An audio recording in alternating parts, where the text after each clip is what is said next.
Bismillahirrahmanirrahim, alhamdulillah, wassalatu wassalamu ala rasulillahi wa ba'd.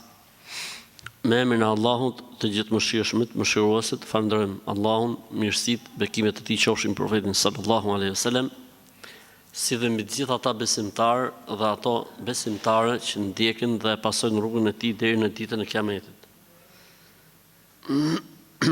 I lutem Zotit xhella xhelalu të na dhurojë dije të dobishme, na mundsoj veprat mira, e sa të jemi gjallë, na furnizoj me furnizim pastër dhe halal.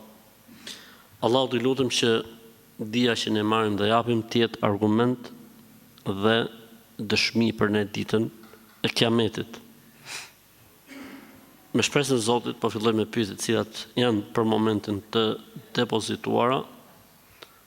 Por nëse ka ndonjë pyetje nga vëllezërit ose motrat që janë prezent, mund të bëjnë ose mund të bëni ndërhyrje.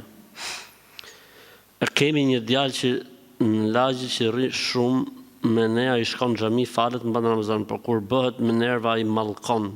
Si për shembull të mallkoft Allahu, të vdekt familja, e kështu me radhë pa pushim. Dhe nuk pushon. Larg këtyre njerëzve, larg këtyre meshkujve që sillen kanë natyrë femërore. Vetëm një femër kur e çel thesin e mallkimeve s'pushon. Kjo lloj shoqënie, ky lloj njeriu që mallkon pa pushim, për mendimin tim nuk është normal që me pas shok. Ose me këshillu që të heqi dorë, sepse kjo s'është normale, ka thënë pejgamberi sallallahu alaihi wasallam, el-mu'min lejse bil-la'an, besimtari nuk mallkon, hadithi sakt. Kështu që ky njeri I cili, si më thon, mallkon në këtë formë me kallash, breshëri, mallkimesh, ky nuk është normal. Kështu që këshillojeni, nëse heq dorë dhe pendohet dhe se përsërit, okay.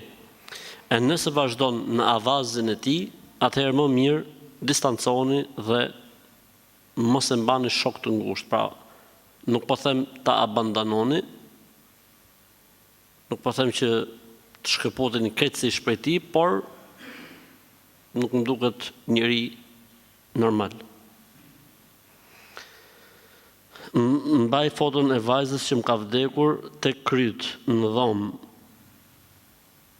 Nuk lejohet që me var fotografi në për muret e shtëpisë, sepse kjo gjë ndalon hyrjen e melajkeve. Mund të mbahen në album, mund të mbahen të ruajtura në celular, pas në cover celularit nuk bën, sepse ti për shembull kur e mban celularin të fikur dhe hapet ajo, wallpaper çka quhet, edhe del, si më thon, fotoja e personit, prap ndalon hyrjen e melajkeve. Kështu që nuk bën një gjë e tillë, nuk bën një gjë e tillë. Punojnë në Gjermani dhe drekën e falin punë, por klientët përdorin alkool në shtëpitë e tyre aty ku unë punoj. A më kuhet namazi, pra më quhet namazi, s'ka lidhje. Pse në ambientin të ku ti falesh mund të ketë alkool, apo mund të ketë harame të tjera, kjo nuk ndikon në saktësinë e namazit. Namazi është I saktë, namazi është I vlefshëm dhe I saktë. Kur është Kurban Bajrami për këtë vit? Pra jemi në vitin 2025, sepse kjo video mund të shihet mas 10 vjeç.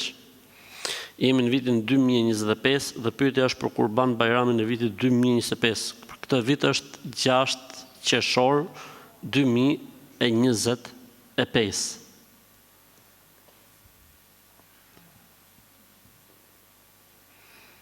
Babai im është në mosh, mirë po e ofendon shumë nënën. Derisa I thot prostitut, kuçk, edhe llafe nga më të këqijat. Nëna për shkak sjelljes të tillë të babait qan, edhe pse është me 9 nipa e mbesa të mrekullueshëm. Vazhdimisht I flasin babait çdo ditë për këtë punë, pa ai ndryshon fare.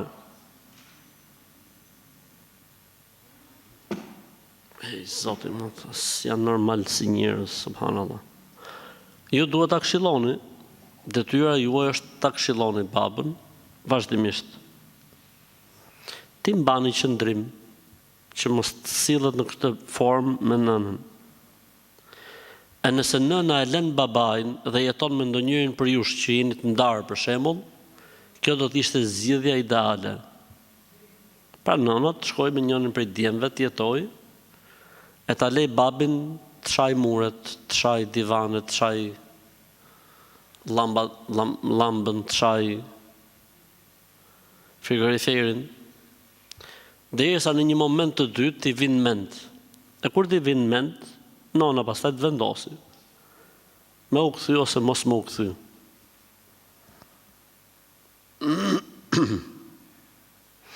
Kam bërë një gabim dhe ndihemi të rishtuar dhe i raskapitur, edhe pse kam bërë këtë ndjej veten shumë keq, jam penduar. A ka ndonjë shenjë që tregon se Allahu më ka fal këtë gjuna për cilin unë jam shumë i mërzitur? Kjo mërzitja jote dhe kujtimi i përhershëm dhe i vazhdueshëm i këtij gjunahu është argument pozitiv.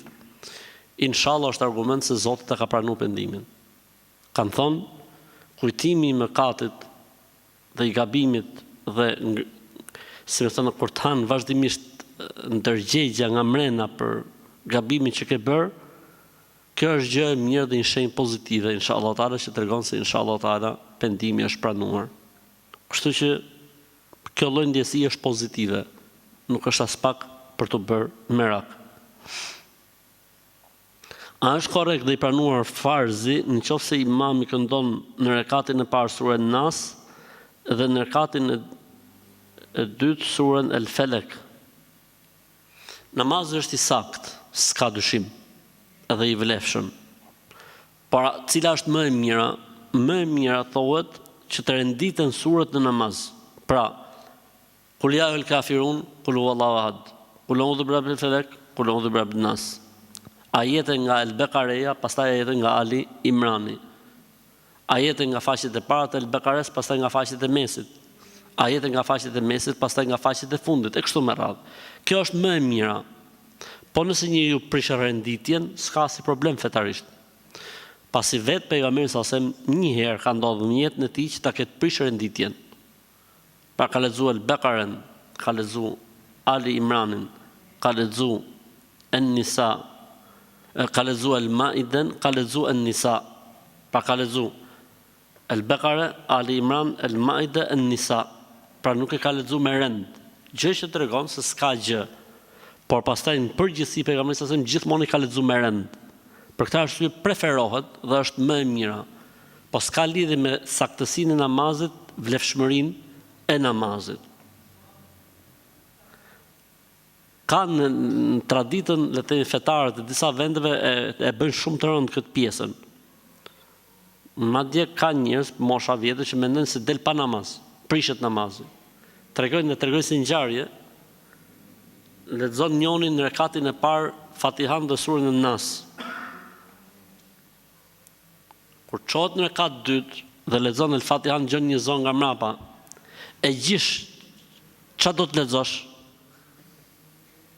Po tani çfarë do të lexosh, se lexove Nasin e mylle në rekat parë, i gjish çfarë do të lexosh? S'ka sure tjetër mas Nasit. Kështu që nuk ka lidhje fare. Ka problem.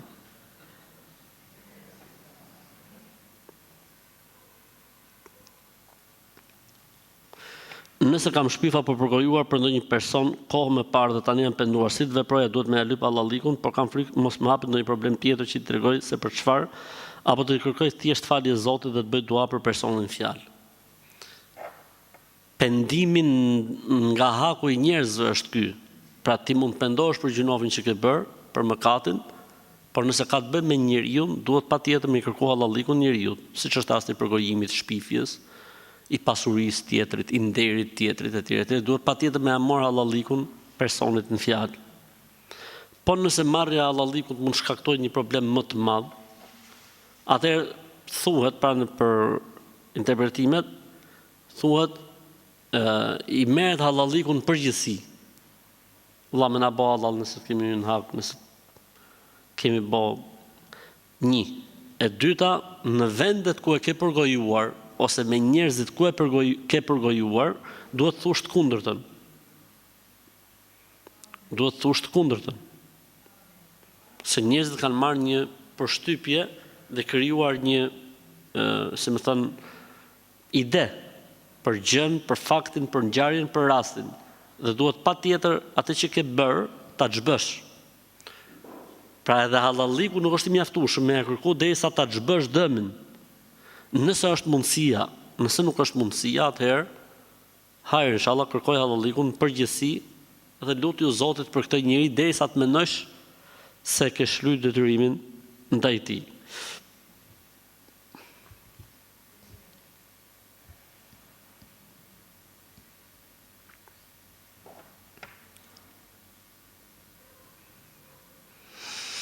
Kam një problem shumë të madh me personin e zemrës me cilin kam një lidhje familjare.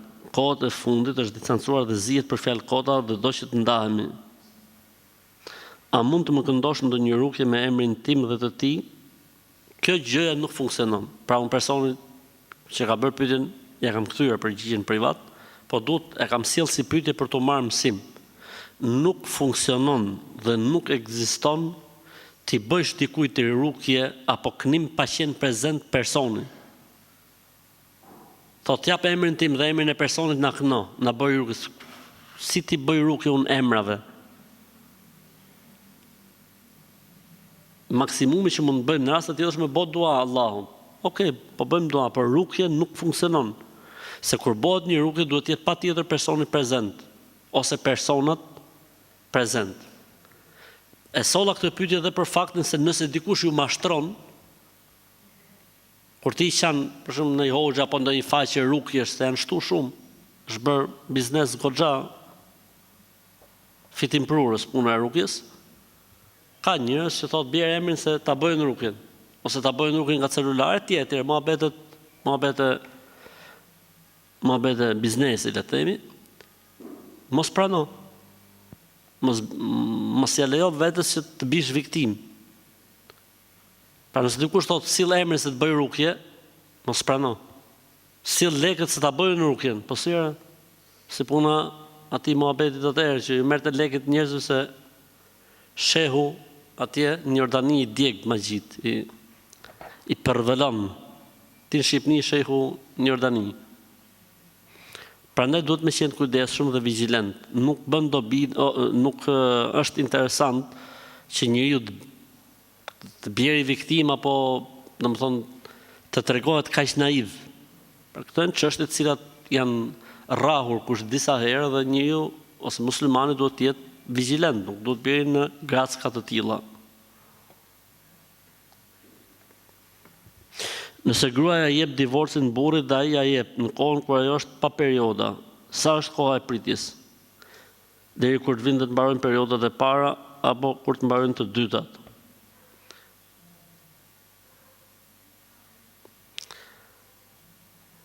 Normalisht që ka një lloj divorci që quhet divorci khulr.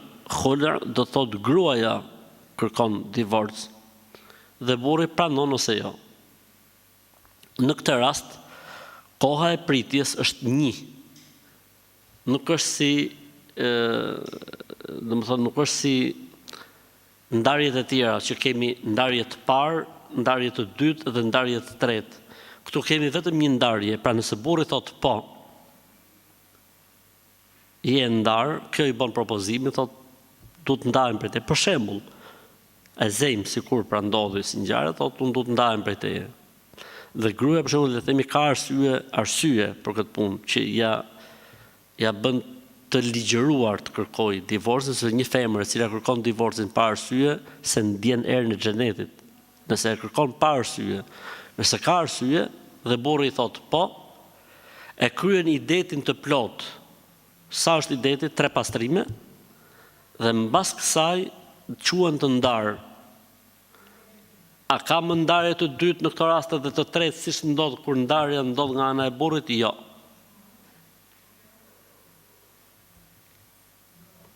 Ndërsa nëse ndarja ndodh nga burri, që quhet talak, kemi ndarje të parë, pritje.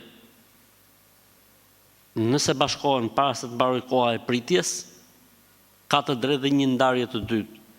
Nëse bashkohen prapë para se të mbarojë koha e pritjes, ka edhe një ndarje të fundit që quhet ndarja e tretë. Është e qartë?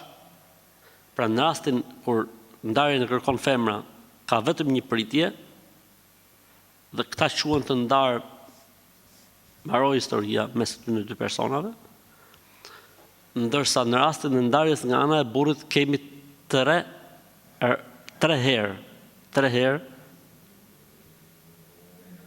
mundësi për të bashkuar, kurse këtu mbaron, mbyllet gjithçka.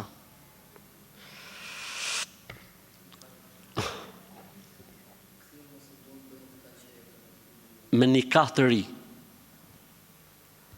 Njësoj si rasti i ndarjes së burrit nëse mbaron koha. Pra nëse për shembull ndodhi ndarja e parë mes burrit dhe gruas dhe mbaroi koha, si bashkohen? Me nikah të ri. Dhe fillon treshi nga fillimi mas nikahut të ri.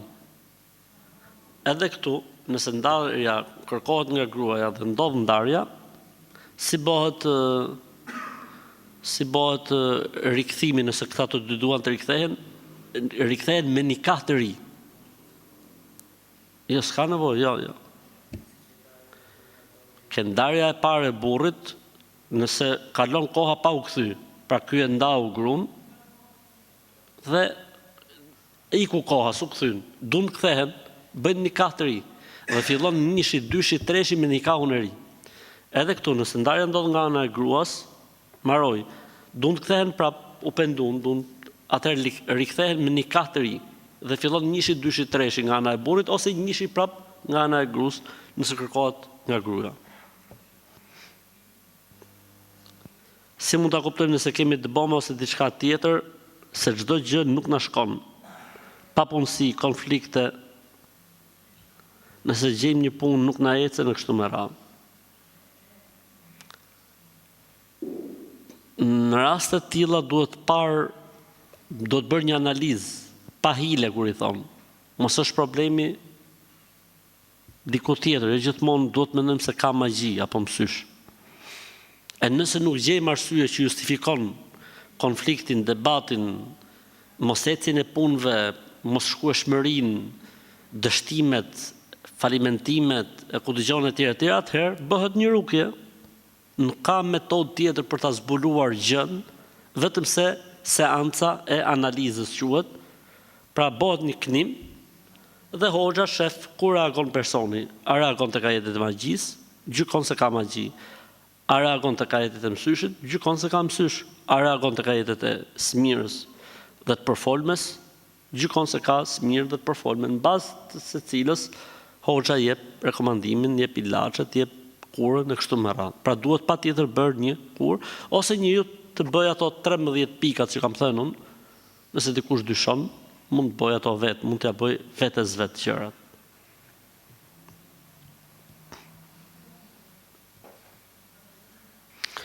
Hoxh, transplanti i mitrës në islam është i lejuar.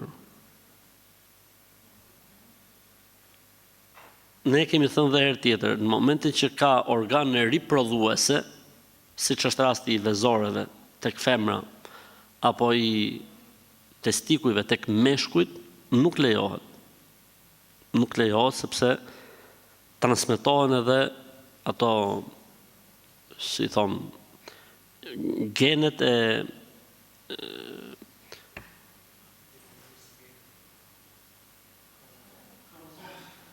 kromozomet e trupit, si më thënë. Pra, domethënë shkurt e hesapi bëhet përzierje në gjenealogji. Pra humbet filli, bëhet përzierje. E për këtë arsye nuk lejohet. Pra shkurt, domethënë për mos me lodh pyetsin ose pyetsen, nuk lejohet në islam.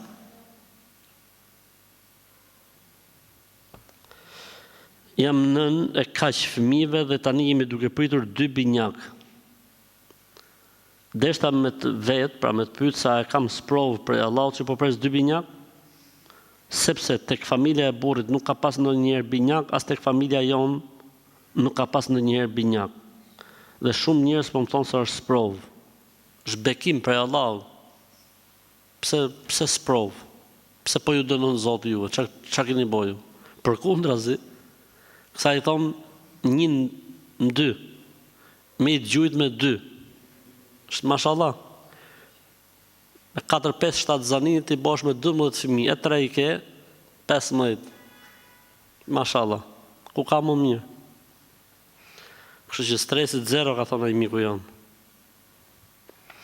Kam përfunduar shtëpinë e re dhe dua të hyj brenda për Kurban Bajram, të hyj për dark Bajrami apo për drek Bajrami. Të lutem me këtë përgjigje. Po si ja tani po ta këtë përgjigjen. Kur të doj zemra dhe shpirti jot futu.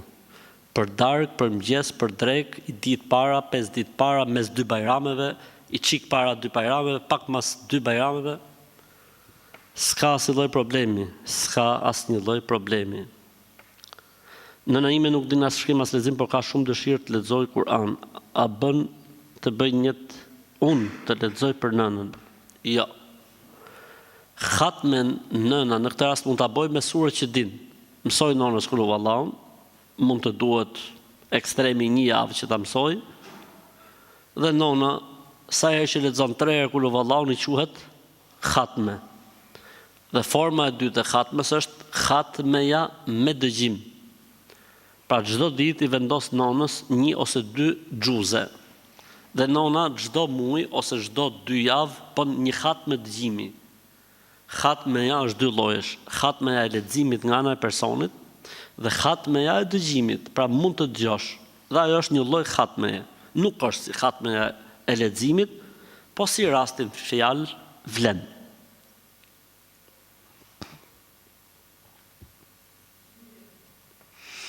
Hoxh, a e din fallxorët se X person do t'jetë fati jon apo jo?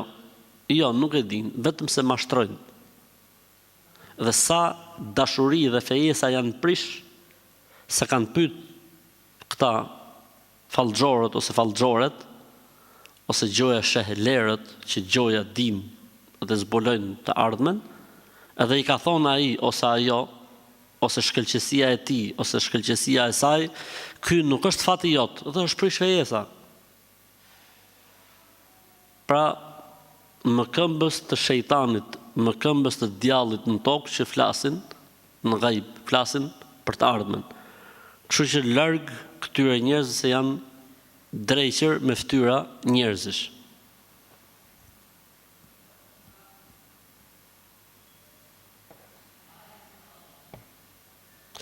A leo t'i themi njerëzve a je lodh, se më kanë thënë, mos i pyet, vetëm sa ata që hapin varret. Pra varrmihesat, sipas gojdhënës dhe legjendës urbane, që s'ka si argument për të, lejohet mi thonë a je lodh. Ndërsa njerëzit të tjerë nuk lejohet. Kjo s'ka lidhje fare, kjo është çmenduri e çuditshme. S'kishim gjuhë herë për këtë. Se më kanë thënë, vetëm sa ata që hapin varret mund t'i thush a je lodh. Larg atyne. Mora abdes për të falë namazin e ikindis, apo fillova me bën niyetin para faljes, me vete thash po e bëj niyet me falë namazin e drekës dhe vazhdova kështu derisa u fala. Përsërit e ikindin, përderisa ke bën niyet me falë drekën, përsërit ikindin. Ky thot, hyni ikindia, dosha me fal ikindin. Mora abdes me fal ikindin, para se me u lidh, ka bo bidatin e njetit dhe ka thonë, kom bon njet me fal drekën. Allahu ta letësoft. Që përsërit e ikindin. Përsërit ikindin edhe herë tjetër, mos bo mon njet me gojë, se ja si bjerë mrena. I që Allahu e këbërë të fal ikindin. Kujt po i dërgo? Po i dërgo Zotit se që e të bo. Ditën e premte, thot, a lejohet më u fal xhumaja ma herët, për shembull dreka hyn 13:20, ndërsa këtu tek ne falin xhuman në 12:50. Më thatën, pa më kanë thonë, që lejohet me fal ma herët, po mirë kanë thonë. Ato duhet jenë maliki, ose me dhebet e tjera, se ka me dheb që se lejon, po me sakta është që lejohet. Argumenti, thot një hadith, kemi dalë, thot, mas xhumaje, në kohën e pejgamberit sallallahu alaihi wasallam, dhe muret nuk kishin hije. Fjala muret nuk kishin hije, do thot sa kishte hyrë dreka. Do më thonë, ishte majt hutbja, ishte fal xhumaja dhe s'kishte hije. I bjerë që t'jetë fal xhumaja para kohës së kalendarit, që ose do themi me kalendar sot.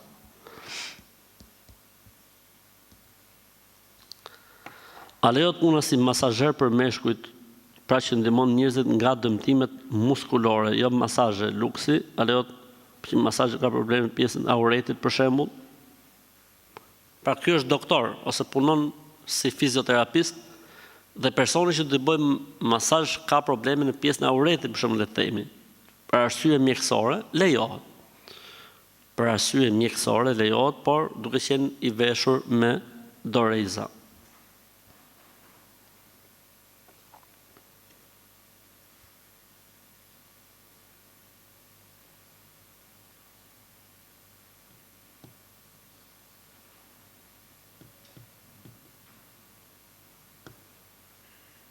Ja dhe një nga këto, inshallah po e kap mirë kamera.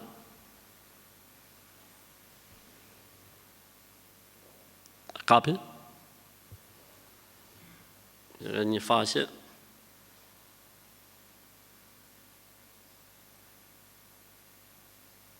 Për emrin e faqes e kapi.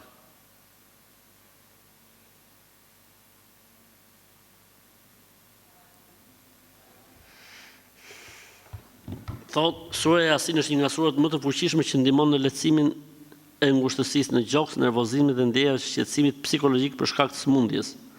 Lexojen ato 3 herë para gjumit. Sura e Yasin lexohen mbi ujë, pi pak për ati dhe fërkon fytyrë, kokë dhe gjoks. Është një nga gjërat më të mira që dagëzoj shpirtin, dashuroj atë që ka shqetësuar vëllezër. Vazhdo ta bësh këtë çdo natë dhe do të gjesh mirësi, dobi dhe lumturinë vëllezër. S'ka argument. Nuk ka argument.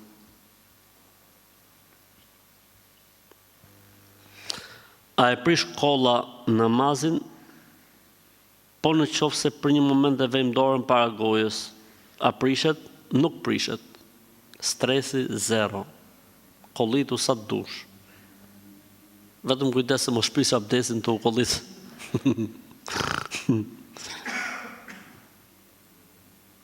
Kujdes se mos prish abdesin. Kurani shqipe lexoj që 15 vite çdo herë për Ramazan, por asnjëherë si kam bërë duat e hatmes. Më kanë thonë se nuk quhet. Mos e vrit me një rregull. Edhe po s'bëre dua në hatmes, s'ka lidhje, se ekziston në fen ton diçka që quhet duaja e hatmes. Por është transmetuar se sahabët kur mbaroshin Kur'anin bëshin një dua me familjarët, kështu që stresi zero.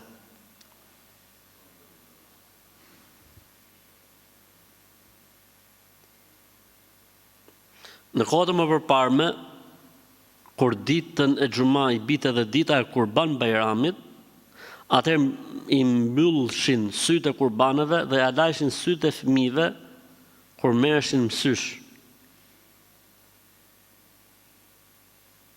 Edhe herë, kur ditën e xhuma, faktikisht duhet thoshte kur dita e xhuma, kur ditën e xhuma, pra kur dita e xhuma i bie dita e Kurban Bajramit, pra është njëkohësisht dhe ditë Kurban Bajrami, atëherë i mbylldhshin me dhë ka shkruajtur ky, pra mbyllnin, ka për qëllim mbyllnin syt e kurbanëve, dhe u alajshin syt, pra ju alanin syt fëmijëve kur u mershin mësysh, pra çka kanë ndodhur? Pas leximit të dytë e kuptuam çka kanë ndodhur. Nëse Kurban Bajrami bitet për ditë xhumaje, kurbanëve ja lidhshin syt me ç'a quhet kjo? Me leck. I bëshin kurbanë si ninxhat. Dhe pastaj ja hishin këtë leckën që kanë lidhur kurbanin, edhe e leshin anash. E kanë marrë fëmin mësysh, e meshin këtë leckën, e futshin ujë dhe me ujin e leckës të syve të kurbanit që i ka ra ditë kurbanit për ditë xhumaje, lajshin fëmijët dhe ikte mësyshi. Themi këtë mund ta kenë bërë, dhe ka shumë gjëra të tjera budalliqe që bëjnë njerëzit, por s'ka argument, kështu që larg këtyre muhabeteve. Kishit gjuna herë këtë ju? A lejohet bastin loj futbolli, ekipi ka për qëllim që lojën pagun sallën ku luajmë. Pra, si pagun s'lejohet, është bixhoz.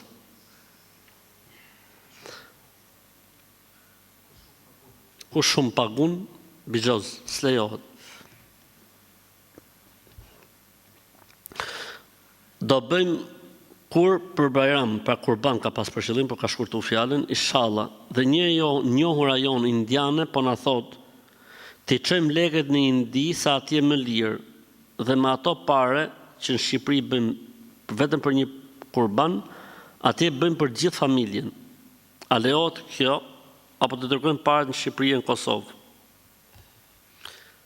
E para është rëndësishme të bëhet kurbani, nuk ka problem se ku e bën, Shqipëri, në Kosovë, në Maqedoni të Veriut, në Maltëzi, apo në Gjermani, apo në Amerikë, apo në Australi, apo në Francë. E para. E dyta thot, me ato lekë që në Shqipëri e në Kosovë bëhet një kurban për person, me ato lekë atje bëhen kurban për gjithë anëtarët e familjes. Këtu ka era mashtrim, ose mishdhije, thot populli, era mishdhije. Pse? E para gjë, kurbani obligohet për familje dhe jo për persona. Njështi, njën men. E dyta, nëse një person është 13 veta në familje, është e pa mundur që çmimi një kurbani në Shqipni, si që kemi nxjerrë ne për shembull 145 euro, të bëjsh ti 13 kurbane në Indi, vetëm po bërë kurban pula, me therë 13 pula, ndoshta po. Kështu që çojini lekët atje ku është e sigurt që bëhet kurban dhe kurbani shpërndahet. Jo në vendet pasigurta.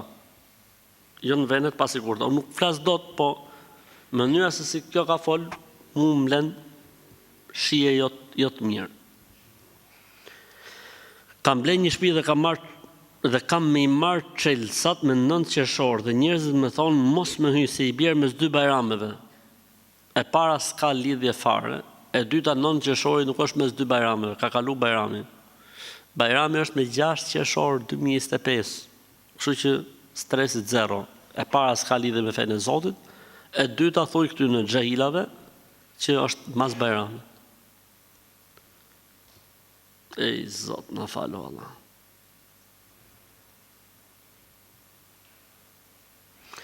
Në ka vdekur gjyshja dhe brenda 6 muajsh më vdiqet e gjyshi dhe xhaxhai vendosi një kokë gjeli në arkivol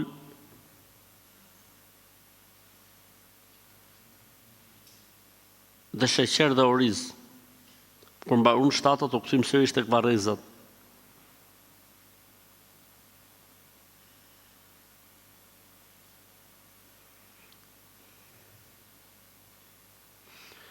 Dhe kemi frikë mos ka një vdekje tjetër në fis sepse i kishte sytë e hapur e ndjera.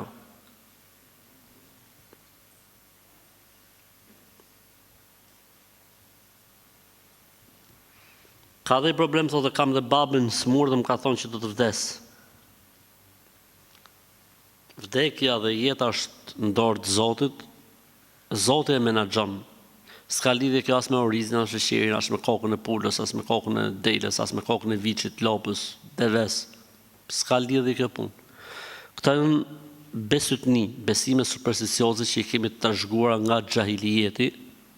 E çudia e madhe, njerëzit s'dinë si të falen e si të luten gjëra që janë nga feja, ndërkohë që trashëgojnë kështu lloj gjëra që s'kan asnjë lloj origjine nga feja dhe besimi.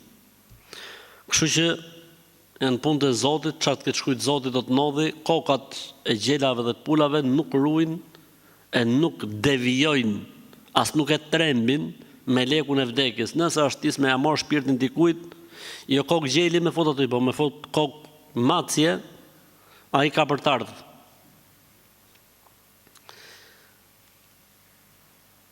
jam e re në besimin islam dhe mora vesh që jam falur gabim. Nuk jam drejtuar nga lindja, por jam falur në i drejtim tjetër.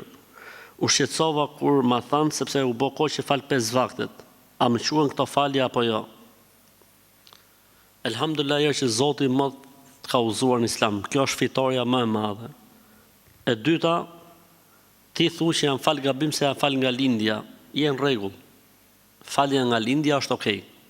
Tani e tutje drejtohu nga juglindja.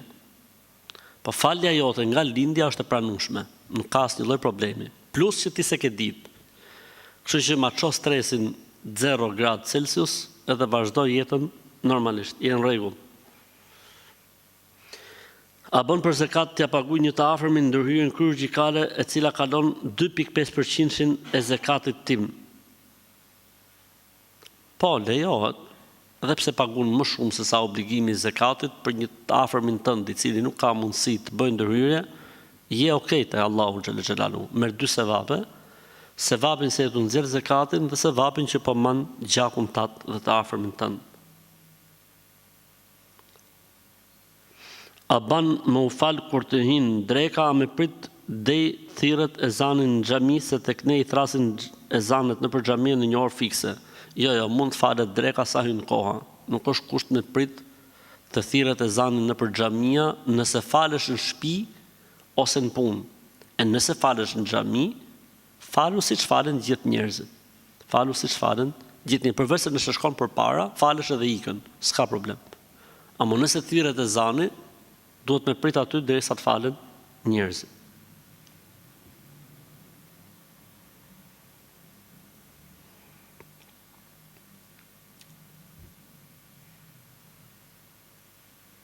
Thot, nëse jemi vetëm në shtëpi, a është e detyrueshme ta themi ikametin? Ikameti është vajxhib me u thonë, por nuk është në mendimin më të saktë, se ka mendim që thotë është sunet. Po nëse nuk thuhet, namazi është i saktë.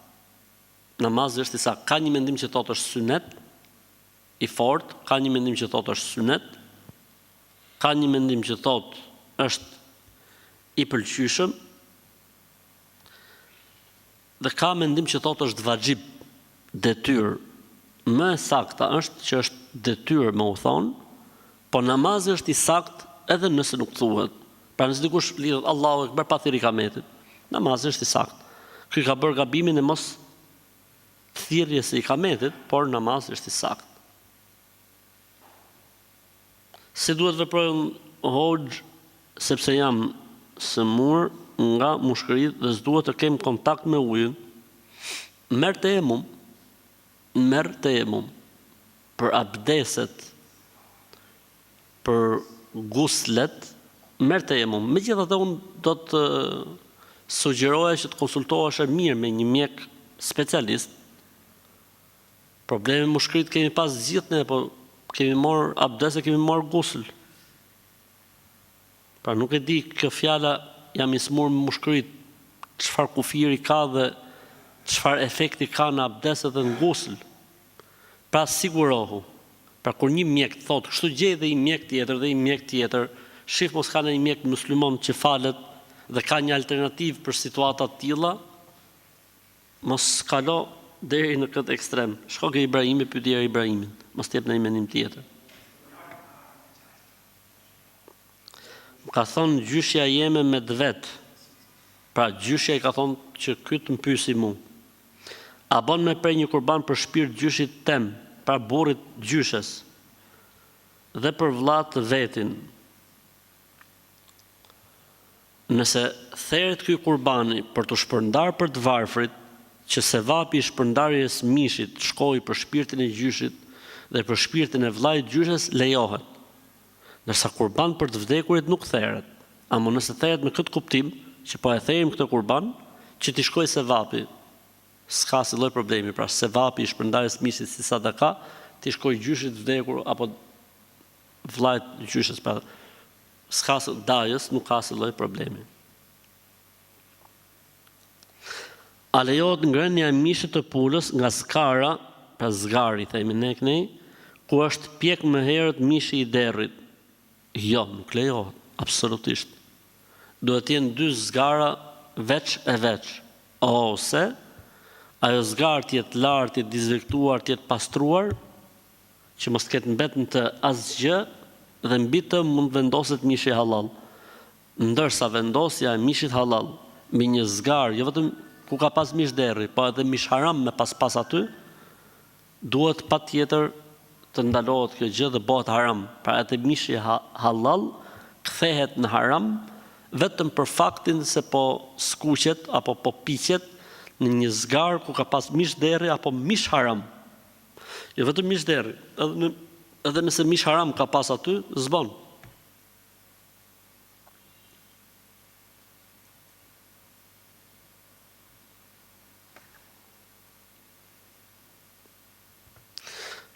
Po nëse, me sa duket është njëti person, po nëse ne përgatisin neve mishin e pulës dhe pastaj bëjnë të vetin mish derri. Nëse ne jemi të parë dhe zgarë është e pastër dhe bëjnë mishin ton halal, dhe pastaj ato bëjnë mishin haram e kundërta asaj që përmendëm pak më përpara, s'ka problem, në rregull. Nuk ka problem. Pra nëse zgarë është e pastër dhe si fillin përdoret për ne për mishin halal, dhe pastaj ato të njëjtën zgarë përdoren, s'ka lidhje për çfarë përdoren ata më pas.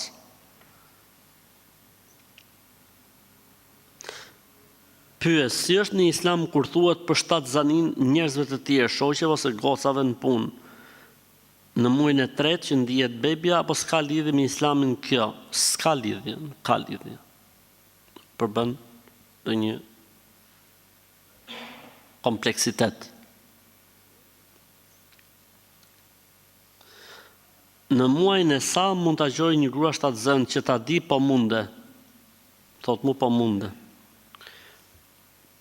Nëse gruaja 7 zënë agjëron, dhe agjërimi nuk i sjell kompleksitete për 7 zanin, shqetësime, mund të agjëroj, edhe pse është në muajin e parë, edhe pse është në dytin, edhe pse është në tretin, edhe pse është në katërtin, edhe pse është në pestin, edhe pse është në gjashtin, edhe pse është në shtatin, edhe pse është në tetin, edhe pse është në nëntin. S'ka lidhje muaji.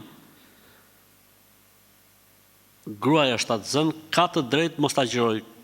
Kjo është pika bazë. Ka të drejtë mos ta agjëroj. Edhe nëse është në muaj të parë, 2, 3, 4, 5, 6, 7, 8, 9, ka drejtë mos ta agjëroj, iku.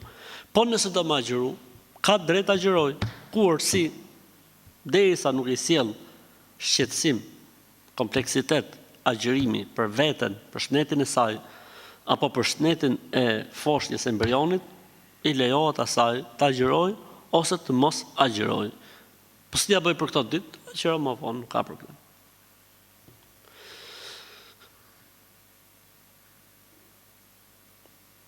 Nëse jemi xhunub, a është e detyrueshme larja e plot e trupit duke përfshirë dhe flokët? Se nga njëherë nuk po mundem me i pastru dhe po mikin namazet. Larja gusël nuk quhet, nëse nuk lahet koka me gjithë flokët. S'ka lidhje, s'ka pse të ikin namazet. Nuk ka pse të ikin namazet. Nuk ka asnjë lloj lidhje. Po lave kokën, ç'a lidhje ka? Ç'a ndodh po të lajsh kokën? Nuk quhet gusli nëse nuk lahet gjithë trupi. Dhe kur themi gjithë trupi, fillon me majën e kokës, dhe çfarë ka nën majën e kokës, flokët, vetllat, qepikët, e kështu me radhë deri tek thojt e këmbës.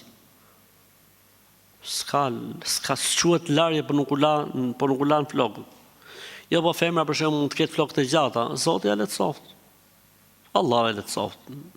S'ka tolerancë për mos larje flokësh. Në qoftë se i ka greshet, mund të hedhi ujë sipër kokës, pa u obliguar që të zgjidh greshetin. Po që duhet të larë koka, duhet të larë koka. S'ka lidhje.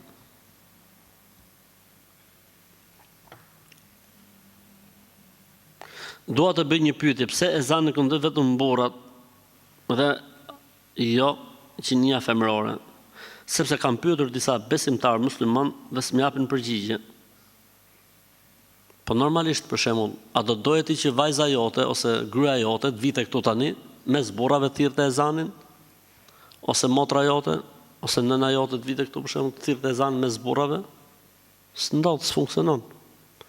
Islami me të gjitha orientimet që ka pas në raport me femrën ka qenë mbrojtja, ruajtja, mbrojtja e saj nga shqetësimet e kështu me radhë. Për këtë arsye nuk ndodh.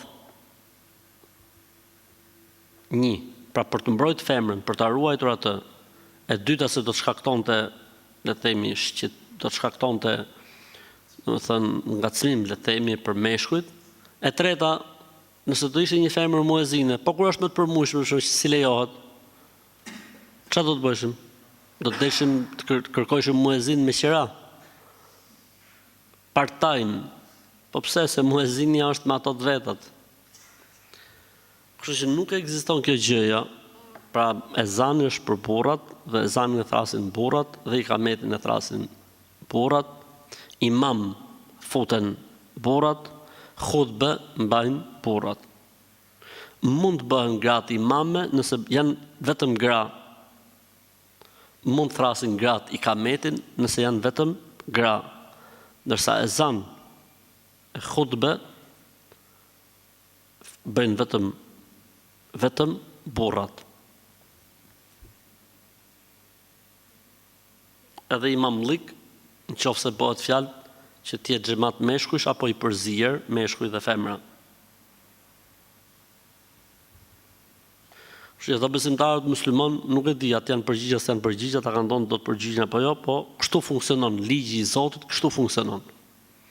Ligji i Allahut kështu funksionon.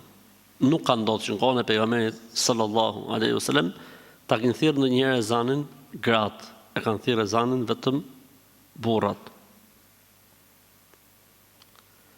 A kam të saktë namaz sabat nëse ja kam nisë më u fal 15 minuta para lindjes diellit, shumë të saktë e ke. E rëndësishme është mos tjetë në lindje të diellit e pas. Por nëse është para lindjes diellit, qoftë edhe 2 minuta je okay. Kur mjekët na thonë që kjo sëmundje nuk ka shërim, ndërkohë që ka një fjalë profetike që thotë çdo sëmundje e ka kurën dhe ilaçin. Si shpjegohet kjo përplasje mes shkencës dhe hadithit? O Zot, na jep sabër, i thonë kësaj. O Allah, na jep sabër. Mjekët thonë që kjo sëmundje nuk ka shërim. Po kur i gjehet shërimi mas 10 vjeç, mas 20 vjeç, mas 100 vjeç, mjekët gjykojnë për dijet dhe për njohuritë që kanë. Po mjekët nuk gjykojnë dot për të ardhmen deri në ditë Kiametit. Ashtu thuaj për HIV-in, ashtu thuaj për diabetin, ashtu thuaj për kancerin, ndërkohë që kanë filluar ka përcy këto gjëra. Thotë u gjet vaksina kundër kancerit, u gjet kurimi ndaj kësaj, ndaj asaj gjë që mjekët më përpara kanë pasur që është e pashërueshme. Për këtë arsye tha pejgamberi sallallahu alajhi wasallam, nuk ka sjell Zoti në këtë botë sëmundje që mos ketë për të ilaç. Po kërkojeni, tha.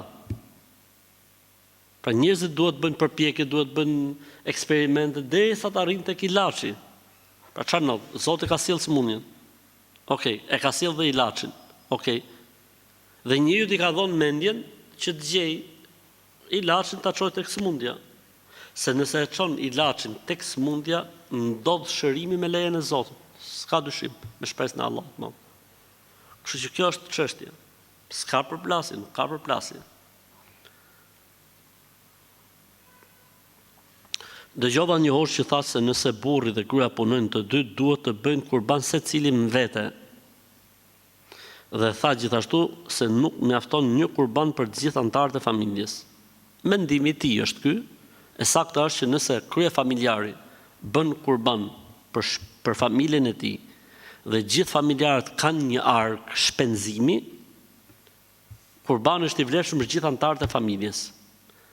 Nëse kanë arka të ndryshme shpenzimesh, për shembull, vërtet janë një shtëpi me 5 kunor mrena, por çdo kunor ka shpenzimin e vet, harxhimin e vet, hyrje dhe daljet e veta, nuk e ka të përzim me të tjerët, atëherë obligohet çdo kunor me pas kurbanin e vet. E nëse janë 5 kunor me një ark, pra është, le themi, babai ose vllai i madh, ai i cili menaxhon hyrjet dhe daljet dhe shpenzimet për 5 kurorët, për shembull, e themi, atëherë obligohen vetëm për një kurban. Obligohen vetëm për një kurban se quhet një familje. Siç ka bërë pejgamberi sallallahu alajhi wasallam, një kurban për të gjithë familjet e tij, të gjithë bashkëshortet e tij. Pejgamberi sallallahu alajhi wasallam kishte një kuror ose kishte një familje me 9 kurora. Bëri vetëm një kurban për të gjitha. Nëse unë bëj kurban dhe më dhurojnë mish kurbanit të tjerët, a mund ta pranoj? Po. S'ka asnjë problemi. Ti mund ta shpërndarësh gjithë kurbanin tat dhe dikush sjellë kurban, për shembull dhuratë. S'ka asnjë problemi, sepse kurbani është i lirë në shpërndarje, ka hapësirë dhe tolerancë. Mund ta japësh si sadaka, mund ta bësh dhuratë, mund ta konsumosh gjithin, për shembull. Më e mira është që të ndahet në 3 pjesë.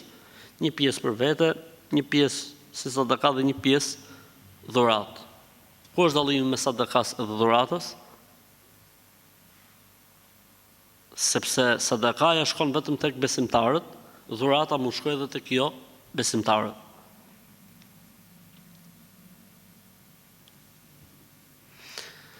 A lejohet të jap mish nga kurbani im komshies së krishterë? Lejohet. Inshallah bëhet kjo sebeb për ta afruar. A mund ta fali vitrin një rekat për një periudhë kohe pasi acia është vonë dhe sabahu herët dhe lodhemi gjatë ditës? Lejohet, nuk ka asnjë problemi. Ose unë do të sugjeroja një zgjidhje më interesante, që është falja e vitrit para gjumit. S'kepse me fal një rekat, po fale para gjumit. Mas jacis, fale jacin, bone dhikrin, fale sunetet, fale 3 rekat vitër, selam aleikum, aleikum selam, qohë pastaj për sabah.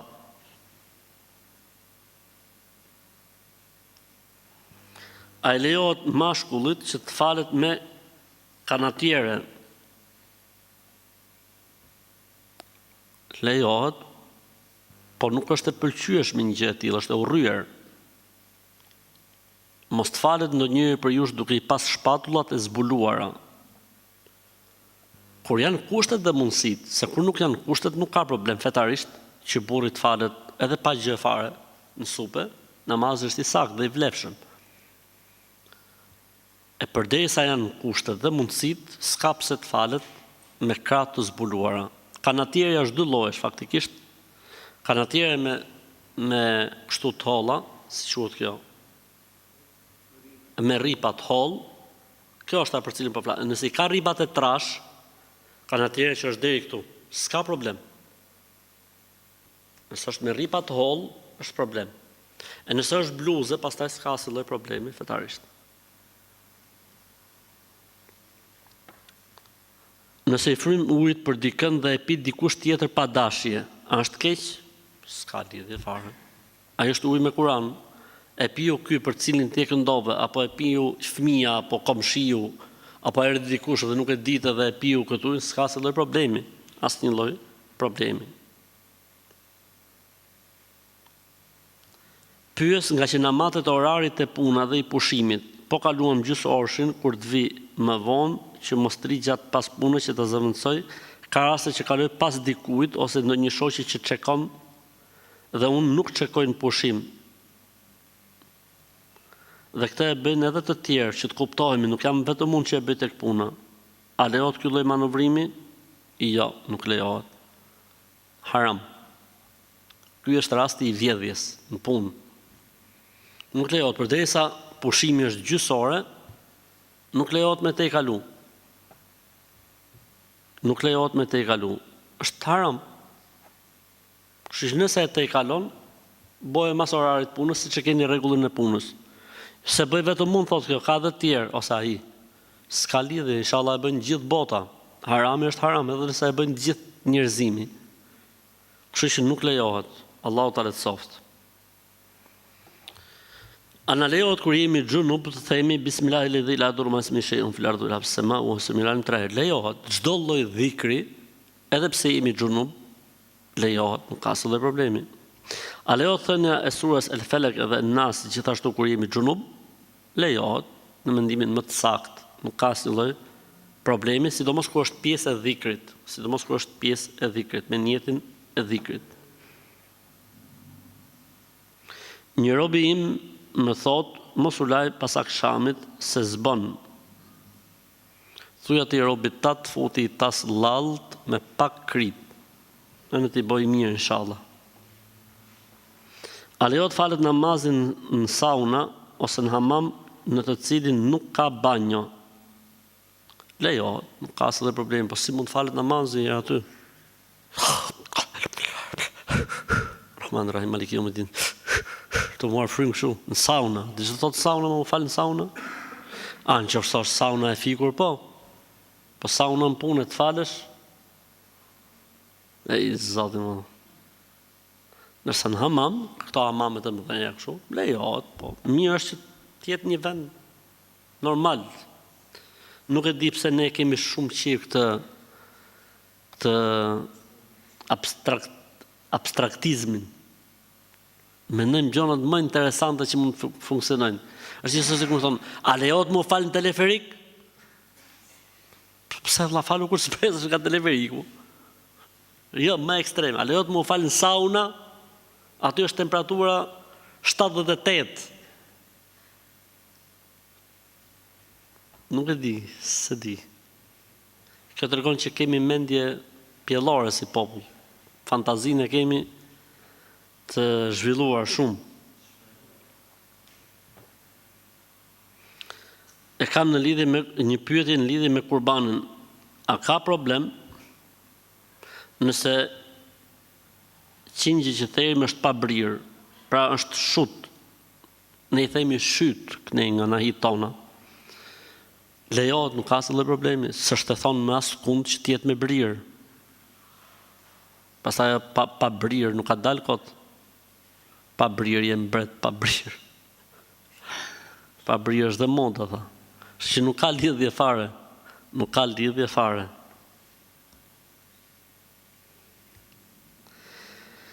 Jam në moshën kaq, e fejuar prej kaq kohësh dhe e fejuar në fillim dhe sot, thot, nuk më intereson çfarë mendon ti. Dhe e don një vajzë që ka pas më përpara. Dhe më bën të ndjehem si kur jam opsioni i dytë për të. As më respekton dhe unë ndjehem shumë keq. Faktikisht janë pyetje të njanshme, ke parasysh do të më ngju nga njëherë dhe krahun tjetër. Se si është puna e rëndësishme, unë mendoj që duhet më ul dhe me i qartësu ca gjëra. Nuk bën kështu mjegull me ec. Pra, je e fejuar, do të thotë që ti mund të ulesh dhe të bësh muhabet. Hajde këtu Zenel, ulet Zeneli për para teje. Orë Zenel, 1, 2, 3, 4, 5, 6, 7, kështu nuk, sepse jeta bashkërtore, themi ne fillon këtu në këtë botë, mund zgjasë 60, mund zgjasë 70, mund zgjasë 80 vjet, do të vazhdojsh të në xhenet pastaj me të njëjtin burr, me Zenelin, ose me Hasanin, ose me Hysenin. Do të jetë njëjti kallup. Kështu që më mirë ulu, me të dhe thuja, disi është puna, unë kështu nuk ndjehem mirë. Momente që ti thua, mos më interesot çfarë mendon ti. As të interesot çfarë mendoj unë, selam aleikum. Shtrëngoj dorën Zenelit, selam aleikum, aleikum selam. Ose Baftiarit, ose Hasanit, ose Eduardit, Edmondit, se pos i ngeli atri Zeneli. Nuk kemi gjë me emrin, është shembull, kot. Qështë momente që burri thot, mu nuk më intereson çfarë mendon ti. Se unë jam ai që vendos tu edhe s'më intereson çfarë mendon ti, për mendimin tim, qofse është i tillë dhe jeni akoma në fejes, selam aleikum, aleikum selam. Sepse nuk është normal. Ti je në fejes koha më e bukur, më e mirë që kanë një çunë dhe i gosë me njëri tjetrin. Që nuk duhet njët kjo gjuhë fare, duhet jetë vetëm gjuha e trëndafilave, e luleve, e zemrave, e puthjeve, sepse presupozot që t'jetë bërë një kahu. Kështu që qenë këto muhabete, s'më intereson mu çfarë mendon ti. Mirë ma herën e parë, pa e përtypin, pa herën e dytë, prej thjerë, herën e tretë prap, as t'i intereson, selam aleikum. Hec. Inshallah gjen në një insan që si nuk i bën përshtypje kjo pjesa se çfarë mendon burri, se çfarë mendon gruaja, që si intereson burrit se çfarë mendon gruaja, ndoshta ky avdalli mund ta gjejë një femër të tillë që e duron dhe e përtyp këtë pjesë. Po që nuk është normale, nuk është normale. Nëse kjo është e saktë, unë vallaj do të thojsha më mirë selam aleikum.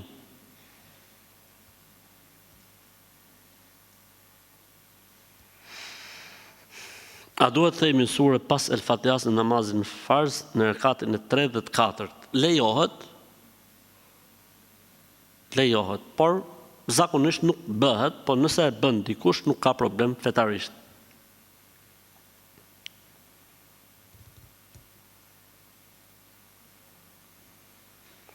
E kam një pyetje për sa i përket kurbanit. Unë e di se duhet me pre kurban, edhe ne kështu e dim, siç e di ti. Kurse një hoxh këtu në diasporë më tha, s'ka nevojë me pre kurban, veç je para lek tek ne për xhami. Nëse kjo është e vërtet, ky hoxh duhet arrestu sa më shpejt. Po unë nuk mendoj që ka thonë kështu, ai ka thonë na i sill ne se ta bëjmë ne. Pra silli tek ne se kurbanin e bëjmë ne. Po me thonë hoxha na i sill neve lekët për në xhami, s'ka nevojë me bë kurban, ky duhet denoncu edhe duhet arrestu në kohën më të shpejt mundshme dhe burgos. Po nuk besoj, ndoshta është një keq kuptim dhe shpresoj të jetë keq kuptim. Kam njëri timin që ka hyrë në xhami, por s'ka arrit të shoh asgjë brenda xhamisë. Thotë çdo gjë ishte errësirë dhe si e mjegullt. Asa qeni i pushtuar aq keq, sa që kur është fut në xhami s'ka pas gjë. Kështu këtë duhet me çu për rukje ke Hoxh Muhamedi. Hoxh Muhamedi këtu që dinë hoxha ta shkuni e hoxha. Ose tek një hoxh tjetër që merret me rukje.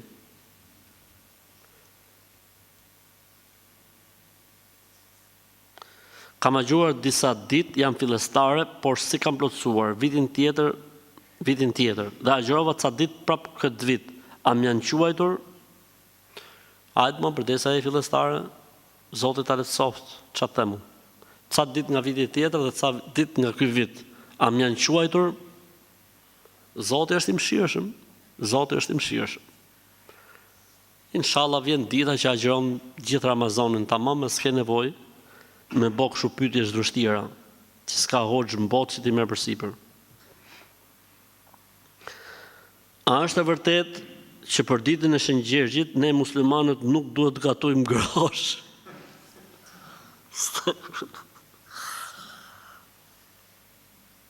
Alhamdulillah.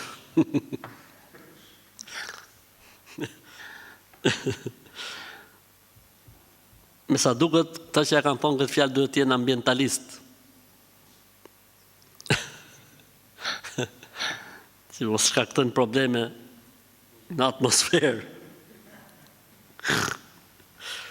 E para, ne nuk kemi, ne jemi musliman, Shën Gjergj, ne jemi musliman, nuk kemi lidhje me festa të tilla, e para gjë, e dyta gjë, nuk ka ritet caktuara që ne duhet i bëjmë në këtë ditë, e treta, mund të hani grosh. Mund të hani grosh për ditë Shën Gjergji, për ditë Shën Gjergji, t'ja luni. Alhamdulillah. Kam një pyetje, pse njifen, pra pse numërohen, të spit 33 herë, çfarë do thotë ky numër? Kjo është njësoj që më thonë, pse falet sabahu 2 rekat, çfarë do thotë 2 për sabah? Pse dreka 4, pse pikërisht 4 dreka, dhe jo 8, jo 3? Pse është lënë akshomi për 3? Kjo pyetje kështu është, njësoj si këto. Pse 33?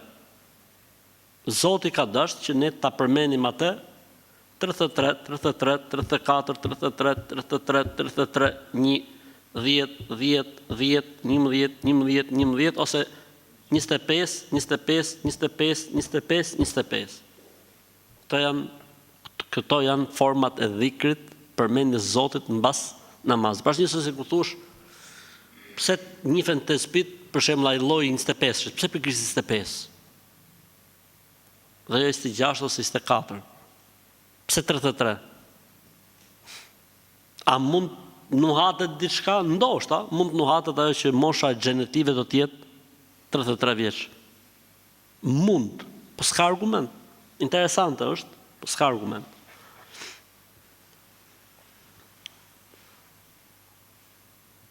A kemi gjuna nëse unë me një tyrez në të cilën jemi me familjarët e afërt dhe aty ka alkool?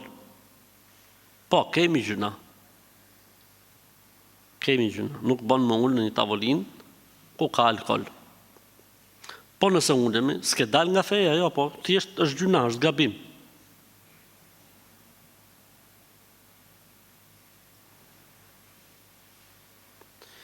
Ja kam kënduar, thot, hatmen prindërve të mi, por jo me rregullat të xhvidit. A mu ka pranu? Atë e di vetëm Zoti, tu ka pranu apo jo? Ti më thush është e saktë. Mirë është që Kurani lexohet sipas rregullave të xhvidit. Nëse lexohet pa rregullat të xhvidit, nuk e ka atë shpërblimin e plot.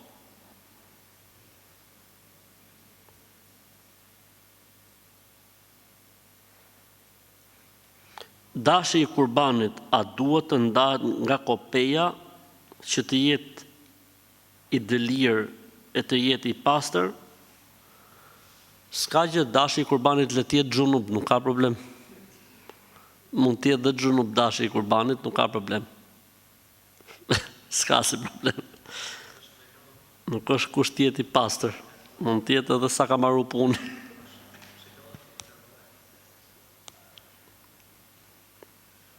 A lejo të bëjmë diskutim për çmimin e kurbanit, se këtej nga ne thonë,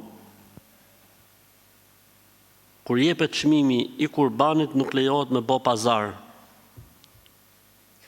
Ky është një hadith i shpikur nga ata që shesin kurbane. E kanë shpik ato që s'bën me bë pazar, se ai do bë për Zotin. Si bë pazar ti për gjë që bëhet për Zotin.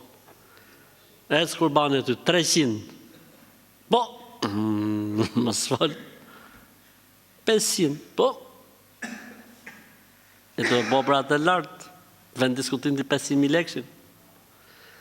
Ustalar, këto quen usta, të quen ustalar të rjepjes. A duhet që gruaja të marrë mendimin e burrit për të mbuluar me shami? Nëse burri thot gruas që të mbulohet, obligohet 2 herë. Një herë obligohet se ja thot Zoti, dhe hera e dytë obligohet se ja thot burri, pra i obligohet 2 fish. E nëse ka për qëllim, a duhet me marrë mendimi burrit me kuptimin që ose burri s'do, themi la ta'ate li makhluqin fi ma'siyatil khaliq. I dërguari Allahut sallallahu alaihi wasallam ka thënë, nuk ka bindje ndaj krijesës kur kundërshtohet krijuesit. Përderisa mbulimi i femrës është urdhër i krijuesit dhe zbulimi është kundërshtim ndaj krijuesit, nuk ka pse të merret leje prej askujt. Femra muslimane mbulohet edhe me kaq mbaron historia dhe stresi.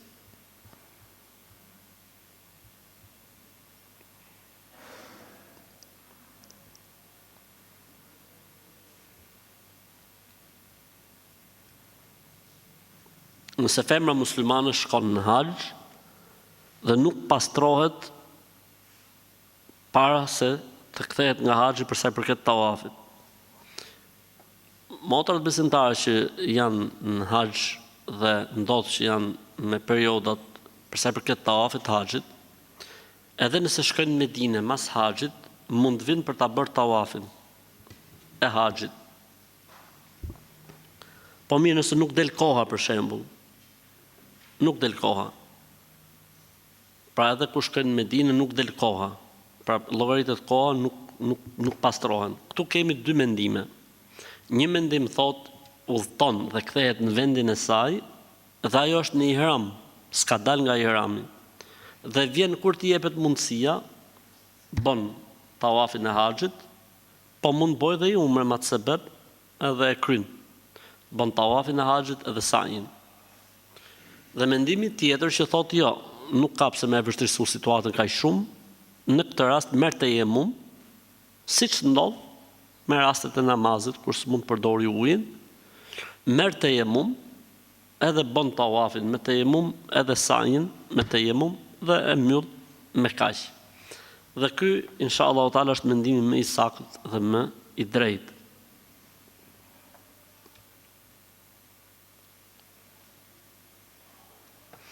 A ka ndonjë problem që kur falem nuk po i theksoj do të fjalët ashtu siç janë në gjuhën arabe? Allahu thot në Kur'an, la yukellifullahu nafsan illa wusaha. Zoti se ngarkon njeriu te mundësive. Pra, i bën njeriu ashtu siç i lexon, pastaj dal nga dal avash avash me kalimin e kohës, pon edhe perfeksionimin.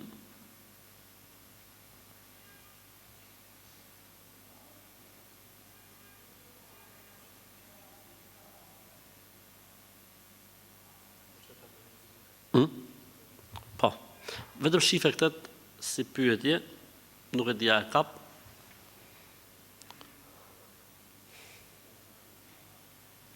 Thot, një vajzë mba të dërguar foto dhe unë kishe qëllime serioze. Më thot që unë t'i kom çu fotot vetëm me qenë shok. Deri këtu ka arrit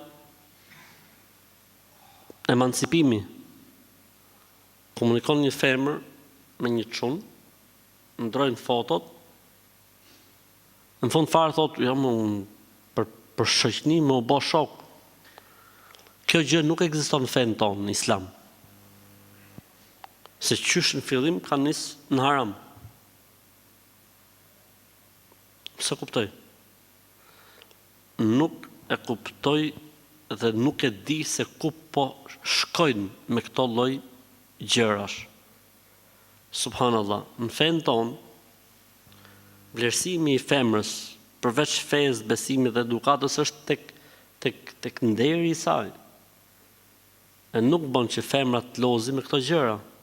As mashkulli, po sidomos femra. Ku ka shoqni, po bëjmë muhabet, a?